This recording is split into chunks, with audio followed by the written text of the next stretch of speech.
तुला राशि, आपके घर को स्मशान बना रही है। कोने में पड़ी हुई ये तीन चीजें तुरंत निकालकर बाहर फेंक दो, वरना बीमारी, कंगाली, अकाल मृत्यु का भय बहुत रहेगा। तुला राशि, आपका घर कब्रगाह में क्यों बदल रहा है? ये तीन वस्तुएं जो आपके निवास के किसी कोने में पड़ी हो सकती हैं, उन्हें तुरंत हटा दीजिए, अन्यथा आपको केवल गरीबी और अभाव का सामना करना पड़ेगा। आपके रिश्तेदार, पड़ोसी और मित्र बड़ी बड़ी गाड़ियां खरीदेंगे, भव्य आवास बनाएंगे, जबकि आप वहीं के वहीं रह जाएंगे जहां आप अभी हैं। आज हम आपको जिन तीन वस्तुओं के बारे में बताने जा रहे हैं, वह वास्तुशास्त्र के सिद्धांतों के खिलाफ हैं और वो आपकी राशि के लिए बहुत जरूरी है कि आप उन्हें जानें और निकालें। और ये वीडियो इसलिए बनाया है ताकि आप तांत्रिकों और ज्योतिषियों के अनावश्यक चक्करों में पड़ करके अपने धन को बर्बाद न करें। आपकी किस्मत या भाग्य में कोई दोष नहीं है। आपकी एकमात्र गलती यह है कि अनजाने में आपने कुछ ऐसी वस्तुएं अपने घर में रखी हुई हैं जो आपकी प्रगति में बाधा बन रही हैं। ये तीन वस्तुएं आपके घर को कब्रिस्तान में यानी कि स्मशान में बदल रही हैं और आज की वीडियो में हम आपको पूरी सच्चाई बताएंगे। इस वीडियो को अंत तक ध्यान से देखने के बाद आपको ये एहसास होगा कि आपने अपनी परेशानियों को दूर करने के लिए कितना पैसा खर्च किया था, लेकिन कुछ नहीं हुआ, लेकिन अब ये इस वीडियो से हल हो गया। तो एक बार सबसे पहले भगवान भोलेनाथ का आशीर्वाद लीजिए और सच्चे मन से जयकारा लगाइए, हर हर महादेव, भगवान भोलेनाथ आपका कल्याण जरूर करेंगे।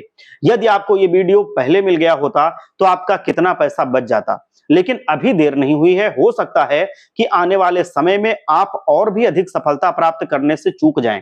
इसीलिए ये बहुत महत्वपूर्ण है कि आप समय रहते इस वीडियो को अंत तक देख लीजिए, क्योंकि मैं कुछ ऐसी बातें बताने वाला हूं जिन्हें सुनकर आपके होश उड़ जाएंगे। आपको यह समझ में आएगा कि आपका मित्र और करीबी रिश्तेदार किस तरह आपसे दुश्मनी निभाते हैं। कई बार हमारे घर में कोई कार्यक्रम होता है, जैसे शादी या कोई दूसरा समारोह होता है, तो हमें ढेर सारे उपहार मिलते हैं। कभी कभी हमारे दुश्मन हमें बर्बाद करने के लिए इन अवसरों का बहुत बारीकी से, बहुत शातिरता से लाभ उठा लेते हैं। वह हमारे उपहार के रूप में कुछ ऐसी वस्तुएं आपको भेंट कर देते हैं जो समय के साथ आपको और गरीब बनाती जाती हैं। आपकी सभी सुख, शांति और समृद्धि आपके हाथों से फिसलती जाती है। आप सोचते हैं कि किसी ने मुझे उपहार दिया है और मैं इसे अपने घर में जरूर रखूंगा, ताकि जब वो व्यक्ति आए और देखे कि आप उसके उपहार का उपयोग कर रहे हैं तो उसको बहुत अच्छा लगे, उसको खुशी मिले और आप भी उसको यूज करके अपना काम चलाएं। क्योंकि आप सभी की कद्र करने वाले लोग हैं, सबका अच्छा सोचने वाले इंसान हैं। इस वजह से आप बहुत बड़ी मुसीबत में फंस रहे हैं, क्योंकि वो व्यक्ति आपके घर में आकर उसका उपहार देखता है, लेकिन मन ही मन इस बात से खुश हो जाता है कि अब आप बर्बाद होने वाले हैं। इसीलिए मैं सबकी पोल खोलने वाला हूं, क्योंकि आपके घर में तीन ऐसी वस्तुएं पड़ी हुई हैं, किसी कोने में हैं, जिन्हें यदि आपने अभी के अभी घर से बाहर नहीं निकाला तो आपको कंगाली और भुखमरी के अलावा कुछ नसीब नहीं होगा, क्योंकि ये तीन वस्तुएं मिलकर आपके घर को कब्रिस्तान में बदल रही हैं। अब बहुत बड़ी जानकारी मैं देने वाला हूं, दिल थाम कर बैठना और वीडियो को अंत तक ध्यान से देखना और समझना। कभी कभी ऐसा होता है कि कुछ वस्तुएं हमारे लिए बहुत प्रिय होती हैं, प्यारी होती हैं, हम बहुत उसको चाहते हैं, और जब वो टूट जाती हैं या हमें उन्हें खुद से दूर करना होता है तो हमें दुख होता है, हमें प्यार आता है उनके ऊपर। तो आप ये ध्यान रखें कि आपको इस मोह माया में नहीं फंसना है। आपको अपने अच्छा समय लाना है, अपने दुर्भाग्य को मिटाना है, तो हर हाल में इन वस्तुओं को अपने घर से बाहर करना ही होगा। और आज जो बातें मैं बताने वाला हूं, उन्हें सुनकर आपको बहुत बड़ा झटका लगेगा, लेकिन इतना ध्यान रखना कि जो कुछ भी अभी हुआ है वो आपको भविष्य में होने वाली बर्बादी से बचा लेगा। ये वीडियो आपको भविष्य में होने वाली मुसीबतों से बचा लेगा। इसीलिए वीडियो के साथ अंत तक बने रहना। सबसे पहले, यदि आप भी महाकाल बाबा के सच्चे भक्त हैं और चाहते हैं कि भोले बाबा आपके घर में, परिवार में सुख शांति बनाए रखें, बरकत बनाए रखें, रुपए पैसे की कमी ना होने दें, तो इस वीडियो को लाइक कीजिए और कमेंट बॉक्स में सच्चे मन से, पूरी सच्ची भक्ति भावना के साथ, श्रद्धा के साथ हर हर महादेव जरूर लिखिएगा। कोई भी दुख दुविधा अगर होगी, कोई बाधा होगी, तो भगवान भोलेनाथ उसको जल्द से जल्द दूर करेंगे। अब देखिए, जो मैं बताने वाला हूं, इनको आपको दूर रखना है अपने घर से। पहला है कांटेदार पौधे। सबसे पहले जिस चीज के बारे में हम आपको बताने जा रहे हैं वो है कोई भी कांटेदार पौधा। मैं आपको बहुत बड़ी बात बता रहा हूं और ये आप कहीं भी देख सकते हैं। ये बात बिल्कुल सच है आपकी राशि के लिए। हर इंसान को अपने घर में सजावट का बड़ा शौक होता है। घर का आनंद तभी आता है जब हम सजाते हैं। तो तरह तरह की सजावट की चीजें लाई जाती हैं। कभी कभी कृत्रिम फूल भी लाए जाते हैं। जो गमलों में हम लगाते हैं वह फूल और पौधे असली जैसे दिखते हैं और हमको बहुत खुशी मिलती है देख करके। मतलब कोई पहचान ही नहीं पाता है कि ये असली है या नकली। आजकल के ये बहुत ज्यादा ये फैशन में चल रहा है, आपने भी देखा होगा। इस वजह से अक्सर लोग अपने घरों में इस तरह की कृत्रिम चीजों को लाना पसंद करते हैं। यदि आप भूलकर भी कोई कांटेदार पौधा घर में लेकर के आए हैं, जैसे कि गुलाब का पौधा, कैक्टस का पौधा, तो समझ लेना आपने अपनी जिंदगी की बहुत बड़ी भूल कर दी है। क्योंकि ये कांटेदार पौधा शास्त्रों में वर्जित बताया गया है। जो इंसान जाने अनजाने में अपने घर में कैक्टस, कैक्टस मतलब आप जानते हैं ना, नागफनी जो होता है उसको कैक्टस कहते हैं। नागफनी या कैक्टस का पौधा ले आते हैं और सोचते हैं कि इससे तो घर हमारा शानदार दिखेगा, लेकिन इसके उल्टा होता है। उस इंसान के घर में और ज्यादा नकारात्मकता बस जाती है। कभी कभी उपहारों के रूप में भी कोई दोस्त रिश्तेदार, कोई फंक्शन होता है आपके घर में, जैसे बर्थडे हो गया, जन्मदिन मतलब, या फिर किसी का और कोई फंक्शन हो गया, तो उसमें ला करके आपको वो नागफनी यानी कैक्टस का पौधा दे देता है। तो इतना ध्यान रखना कि वो आपका दोस्त नहीं बल्कि वो जानकार है और वो आपका बहुत ही बड़ा गुप्त शत्रु है। क्योंकि कांटे वाला पौधा घर को श्मशान बनाकर रख देता है। आपके घर में कुछ नहीं बचेगा, धीरे धीरे करके सब कुछ हड़प हो जाएगा। अभी के अभी इस प्रकार का पौधा अगर है तो उसको बाहर ले जा करके कम से कम 100 मीटर की दूरी पर रख के आ जाइए, वरना तुम्हारे जीवन पर बहुत बड़ी मुसीबत आ सकती है। दूसरी चीज की अगर हम बात करें तो दूसरों का छाता या चप्पल। अब हम बहुत बड़ी दूसरी राज की बात जो बता रहे हैं उसको ध्यान से सुनिए, जो आपको कोई जल्दी नहीं बताएगा, इसीलिए मैं इसको बता रहा हूं। ध्यान से सुनना, समझना और जल्द से जल्द हटाना। बारिश का मौसम अब शुरू हो चुका है, मानसून आ चुका है। कभी कभी मौसम करवट बदलता है, एकदम से तेज धूप होती है, अचानक वर्षा आ जाती है। तब आप तो घर से बाहर छाता लेकर निकलेंगे। अब मान लो कोई, जब आप कभी छाता लेकर ना निकलें, कहीं बारिश होने लगे, तो आपके आसपास कोई पड़ोसी है, आप उससे छाता ले लेते हैं। किसी दोस्त के घर बैठे हैं, वहां पे बारिश होने लगी, उसका ही छाता लेके आप चले आए। अचानक से जब आप दोस्त के घर हैं, कहीं रिश्तेदारी में हैं, कहीं दूसरी जगह पे हैं, अचानक से पानी शुरू हो जाता है। अब आप इस सोच में हो गए कि पानी आने से आपको पूरी तरह से अब भीगना पड़ेगा या फिर आपको यहीं रुकना पड़ेगा। तो आप अब क्या सोचेंगे? सोचेंगे कहीं ना कहीं कोई छाता मिल जाता तो हमारा काम चल जाता। आप अपने घर से छाता लाए नहीं, क्योंकि जब आप चले थे तब तो धूप थी। तो कभी कभी ऐसा हो जाता है, ये स्थिति आती है हमारे साथ भी, आपके साथ भी, सबके साथ। हमारे रिश्तेदार तब हमसे कहते हैं कि आपको घर जाना है, आप भीग जाओगे, आप हमारा छाता लेकर चले जाओ। अब इंसान भी सोचता है कि कल इन्हें अपना छाता, मैं इनका छाता लौटा दूंगा, अभी इनका छाता मैं ले जाता हूं, और वो उनका छाता लेकर के अपने घर आ जाता है। और यहीं से हमारी बात मान लीजिए, यहीं से दुर्भाग्य आना शुरू हो जाता है। आपने देखा होगा कि जब भी किसी इंसान की मृत्यु होती है, जब भी किसी पूर्वज के निमित्त दान करना होता है, तो उसमें कुछ विशेष वस्तुएं होती हैं, जैसे कि छाता हो गया, चप्पल हो गई, क्योंकि ये चीजें घर की नकारात्मकता को सोखती हैं। अब किसी को ये चीजें दान करते हैं तो ये आपके लिए फलदायी होंगी, लेकिन जो ले जाएगा उसके लिए ये समझ लो बर्बादी लाएंगी। अब जरा ध्यान से बात को सुनना। उस इंसान का छाता लेकर के आप अपने घर आ गए। आपका उद्देश्य गलत नहीं है। आपने सोचा है कि कल उसे वापस लौटा दूंगा, लेकिन एक दिन वो छाता अगर आपके घर में रहेगा, आपके आंगन में रहेगा, पार्किंग में रहेगा, तो बर्बादी के अलावा और कुछ नहीं लाने वाला। क्योंकि जिस घर का वो छाता है, उस घर की नकारात्मकता को, उस घर के काल को, उस घर के टोने टोटके को, बुरी नजर को वो छाता सोख रहा था। ये छाते की प्रकृति होती है। ये वो अशुभ प्रभाव सोखता है, लेकिन केवल और केवल मालिक के, जिसने उसको खरीदा होता है, जिसका वो छाता होता है, जो उसका अधिकारी होता है। अब आप अपने घर में वो छाता लेकर के आ गए, तो उस घर में उसने जितनी भी नकारात्मकता को अपने अंदर सोखा था, चाहे वो दरिद्रता हो, कंगाली हो, धन की कमी हो, व्यापार ना चलना हो या बीमारी हो, सबको वो सोखा था। अब वो तुम्हारे घर में देना शुरू कर देगा। तो सीधे शब्दों में अगर मैं कहूं तो किसी और की बला तुम्हारे घर में आने शुरू हो जाएगी। उसके यहाँ तो और बरकत बढ़ जाएगी, तुम्हारे यहाँ की बरकत चली जाएगी। ऐसा ही कभी कभी चप्पल के मामले में भी होता है। आप किसी अपने के घर गए, किसी दोस्त के घर गए, वहां पर अचानक किसी कारणवश आपकी चप्पल टूट गई या कहीं चोरी हो गई। अब वहां पर वो इंसान ये सब देखता है, अब सोचता है कि आखिर आप नंगे पैर घर कैसे जाएंगे। आप भी यही सोचते हैं, तो वो उसकी चप्पल दे देता है, मतलब अपनी चप्पल दे देता है आपको, और आप वही चप्पल पहनकर घर चले आते हैं। और आप भी सोचते हैं कि इसमें क्या बुरा है, कल वापस इनकी चप्पल इन्हें लौटा दूंगा।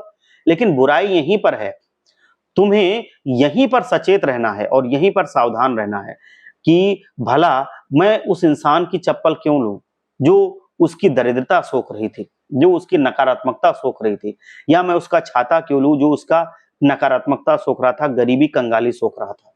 तो ये चीजें आप लेकर के मत आइए। कोई भी चीज हो आप कहीं बाहर से दुकान से ले लीजिए, लेकिन किसी और का मत लीजिए। ये सारी चीजें वास्तुशास्त्र से जुड़ी हुई हैं और वास्तुशास्त्र इसके पीछे बड़ा शुभ और अशुभ प्रभाव बताता है। वो चप्पल जब आपके घर में आएगी तो उसके घर की सारी दरिद्रता आपके साथ में आपके घर चली आएगी। कुल मिलाकर के वो इंसान तो आगे बढ़ेगा, आप पीछे होते चले जाएंगे। मान लीजिए आप उस छाते को लेकर के आए, 2-3 दिन भयंकर बरसात चली, आप उस छाते को नहीं दे पाए, तो 2-3 दिन बाद आप अपने कार्य में व्यस्त हो गए और फिर आप छाता देना ही भूल जाते हैं, चप्पल वापस वैसे ही लौटाना भूल जाते हैं। छोटी सी चीज है तो इसके लिए कोई इतना गिला शिकवा भी नहीं करता है। फिर वही होता है असली खेल की शुरुआत। धीरे धीरे आपके व्यापार पर असर पड़ता है, आपका व्यापार डगमगा के नीचे गिरने लगता है। धीरे धीरे आपकी परिवार की एकता पर असर पड़ता है, आपके परिवार में कलह लड़ाई झगड़े और शुरू हो जाते हैं, एकता कम हो जाती है। नौकरी में चिड़चिड़ापन शुरू हो जाता है, स्वास्थ्य बिगड़ने लगता है, कोई धीरे धीरे बीमार होने लगता है और मुश्किलें परिवार में बढ़ती चली जाती हैं। आप सोचते हैं कि अचानक ऐसा कैसे हो रहा है, तो आप परेशान हो जाते हैं। घर वालों को लगता है जरूर हमारे ऊपर किसी की बुरी नजर लग गई है, किसी ने हमारे ऊपर कुछ कर दिया है। जो बाबाओं के पास जाते हो, तांत्रिक बाबाओं के पास आप जाते हो, वो आपको उल्लू बना करके मोटा पैसा लूट लेते हैं, लेकिन कोई निराकरण नहीं निकलता है। बहुत बड़ी ज्ञान की बात मैं आपको बता रहा हूं, इसका ध्यान रखना। इसे अगर सुनोगे और जिंदगी में उतारोगे तो किसी भी तांत्रिक या बाबा की जरूरत आपको नहीं पड़ेगी। आप वैसे ही अपने जीवन में सफल रहेंगे। आपका कोई ना रुपया लगेगा ना पैसा लगेगा, सारी चीजें मैं आपको यहीं पर बताता रहूंगा। अगर किसी और की चप्पल घर में पड़ी है तो उसे बाहर कर देना। अब मैं आपको एक और उपाय बता रहा हूं।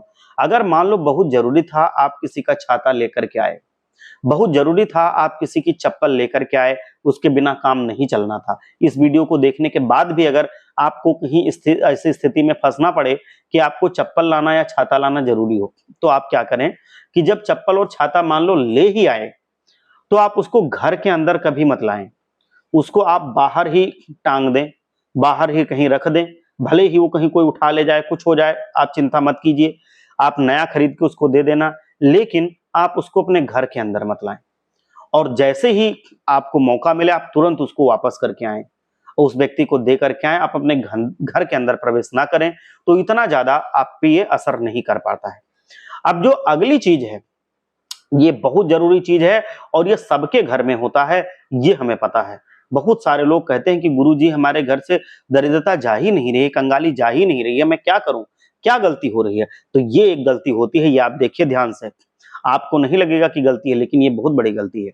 देखिए, खराब भोजन और बासी फूल, खराब भोजन और बासी फूल।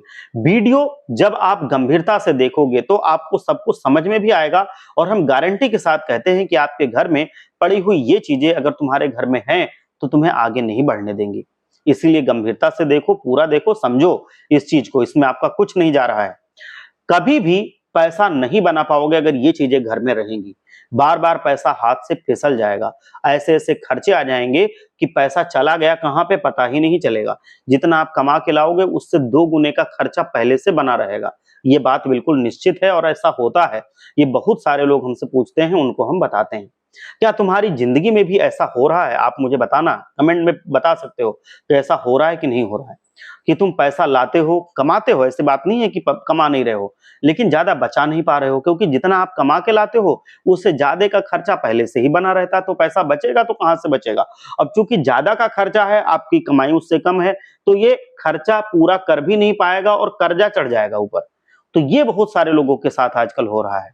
पैसा तुम्हारे हाथ में टिक नहीं पा रहा है, तो उसके पीछे आखिर क्या कारण हो सकता है, ये अब तुम्हें मैं बताऊंगा। इन 2 चीजों के माध्यम से ये चीजें तुरंत हटा देनी है जो पहले बताया था। अब जो अगली चीज है ये भी आप देखो, ये है आपका बहुत जो बासी खाना होता है और बाकी जो सड़ी गली चीजें होती हैं वो भी आपके घर में नहीं होनी चाहिए। अब ऐसा नहीं है कि कोई आप आलू लाए थे वो सड़ गया, प्याज लाए थे सड़ गया, वैसे ही वो पड़ा है। आप कोई और चीज लाए थे वो एक्सपायर हो गया, वो ऐसे ही पड़ी है। एक्सपायर दवाइयां हो गई, वो ऐसे ही पड़ी हैं। आपके घर में दूध फट गया, वैसे ही कहीं रखा है।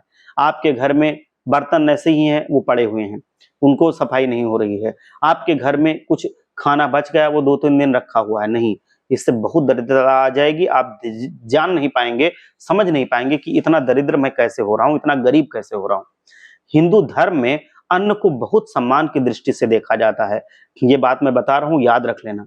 जब भी कोई भोजन करने बैठता है तो नमस्कार करता है, अगर वो धार्मिक है तो पहले हम नमस्कार करते हैं, भोजन को प्रणाम करते हैं, आचमन करते हैं और फिर अन्न देवता को प्रणाम करके ही हम भोजन करते हैं, क्योंकि वो हमारा पेट भरता है।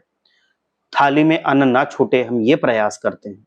यहाँ पर तो बहुत ध्यान रखने वाली बात है, आपको थाली साफ रखनी चाहिए, मतलब जैसे खा चुके उसके बाद गंदी थाली नहीं पड़ी होनी चाहिए। लेकिन आजकल होता क्या है, कभी फ्रिज के अंदर झांक करके देखो, आपके घर में इतनी सारी गंदी चीजें उसमें मिल जाएंगी। आप कहीं देखो फफूंद जमी हुई चीजें मिल जाएंगी, उसपे फफूंद पड़ गई है। अचार खराब हो गए, उसी डिब्बे में रखे हुए हैं। आपका कोई सामान खराब हो गया, वो एक्सपायर हो गया, डब्बा ही आप साफ नहीं कर रहे हैं, ना उसको फेंक रहे हैं। आपके अंदर जो किचन में रखने वाली चीजें हैं, सब डिब्बे गंदे पड़े हैं। फ्रिज के अंदर पूरी गंदगी फैली है, फर्नीचर में कभी कोई हाथ नहीं लगाता, उसमें धूल गर्दा जम चुका है। तो ये चीजें अगर आपके घर में हैं तो फिर आप समझ लीजिए कि बर्बादी आनी तय है, दरिद्रता आनी तय है, कंगाली आएगी और बरकत खत्म हो जाएगी। तुम्हारे रसोई घर में या कहीं पर भी फफूंद वाली चीज बिल्कुल नहीं होनी चाहिए। ये चीज बिल्कुल जीवन को खराब कर देती है। अगर वो चीज है, खराब हुई है, तो समय पर उसको निकालना जरूरी है। अगर तुम ध्यान नहीं दोगे, फ्रिज के अंदर काफी दिनों से कुछ पड़ा हुआ है, उस पर फफूंद जम चुकी है, उसका हाल बेहाल हो चुका है, लेकिन तुम्हारा ध्यान नहीं है। बहुत सारे लोग होते हैं जिनकी साफ सफाई की इतनी आदत नहीं होती है, घर ऐसा ही पड़ा रहता है, उन्हें कोई मतलब नहीं होता। फ्रिज बहुत दिनों से धोया ही नहीं है, साफ ही नहीं किया, कपड़े से पोंछा नहीं, उन्हें कोई मतलब नहीं होता है। रसोई घर में वो झांकते नहीं है, महिलाएं जैसे कर रही हैं, या महिलाओं को ये नहीं पता है, पता नहीं वो वीडियो ये देख पाए नहीं देख पाए, उन तक पहुंचे ना पहुंचे। तो इसीलिए आप उनको बताइए, रसोई घर जो होता है वो ऊर्जा का केंद्र होता है। वहां से जो धनात्मक ऊर्जा होती है, पॉजिटिव एनर्जी, वो पूरे घर में फैलती है। वहां पर साक्षात माता लक्ष्मी और माता अन्नपूर्णा का वास माना जाता है। तो वो बहुत जरूरी चीज है आपके घर की, बहुत जरूरी एक सेंटर है आपके घर का। इस रसोई घर को साफ ना रखने वाली महिलाएं अपने घर में पूरी तरह से बर्बादी लेकर के आती हैं। तो इसीलिए वो पति की तरक्की और अपने परिवार की तरक्की को रोक देती हैं। तो इसीलिए आप ध्यान दीजिए, आपके घर की महिलाएं अगर साफ सफाई बहुत रखती हैं तब तो बहुत अच्छी बात है, वो महिलाएं देवी स्वरूप हैं। और अगर नहीं रखती हैं तो उनके आप समझाइए और उनको बताइए कि इससे ये दिक्कत हो सकती है और इसलिए आपको ये साफ रखना चाहिए। हम जिससे हमारे घर में गरीबी ना आए, हमारे घर में कंगाली ना आए, बर्बादी ना आए। कुछ लोग हैं जो समय बर्बाद नहीं करते, वो तुरंत ही वीडियो देखेंगे और जाके ये काम शुरू करवा देंगे। कुछ लोग हैं जो देखेंगे और फिर भूल जाएंगे, नहीं भूलना नहीं है, इससे सीखना है। इसीलिए तो वीडियो का फायदा है आपको कि आप जो चीज जान लें उसको अपने जीवन में उतार लें, जिससे आपके जीवन में बरकत शुरू हो, आपके घर में भी धन बचने लगे, आपके घर में स्मशान जैसी एक भयावह स्थिति ना पैदा हो, आपके घर में कोई भी बर्बादी की चीज ना हो, आपके घर में सारी सफलता दिलाने वाली चीजें हों। फफूंद वाली कोई चीज नहीं होनी चाहिए, ना ही बहुत फटे पुराने कपड़े कहीं पड़े होने चाहिए, ना ही जो इलेक्ट्रॉनिक सामान आपके जो खराब हो गए हैं, जैसे कि कोई मोबाइल हो गया पुराना जो आता था वो कहीं खराब पड़ा है, कोई बैटरी हो गई, कोई टॉर्च हो गया, कोई भी ऐसी चीज है वो हो गई। तो ये सब चीजें अगर आपकी खराब होंगी तो उन्हें निकाल दीजिए। घड़ी हो गई, कोई भी ऐसी चीज है जो खराब हो गई, खराब फर्नीचर हो गया, ऐसे ही टूट गया, उसके डंडे पड़े हैं, वो निकाल दीजिए आप, उसको मत रखिए अपने घर में, नहीं तो वो कंगाली लाते हैं।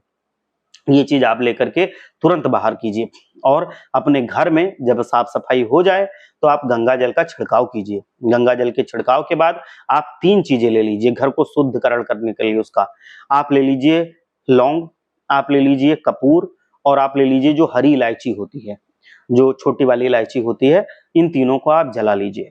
जलाने के बाद इससे जो धुआं होता है उसको आप अपने पूरे घर में फैला दीजिए। घर में फैलाने के बाद आप उस धुएं को आप हर जगह फैलाने के बाद कटोरी को ले जाके जो उसमें से राख निकलेगी वो राख अपने गेट पे जो मेन गेट होता है उस पे लगा दीजिए। आपका घर शुद्ध हो जाएगा, आपके घर से सारी नकारात्मक ऊर्जा निकल जाएगी और जो चीजें बताई हैं वो दोबारा अपने घर में इकट्ठी मत होने दीजिए। आप खुशहाल रहेंगे, आपकी जिंदगी से मुसीबतें दूर भाग जाएंगी। आपका भगवान कल्याण करे। एक बार सच्चे मन से बोलिए हर हर महादेव, जय भोलेनाथ।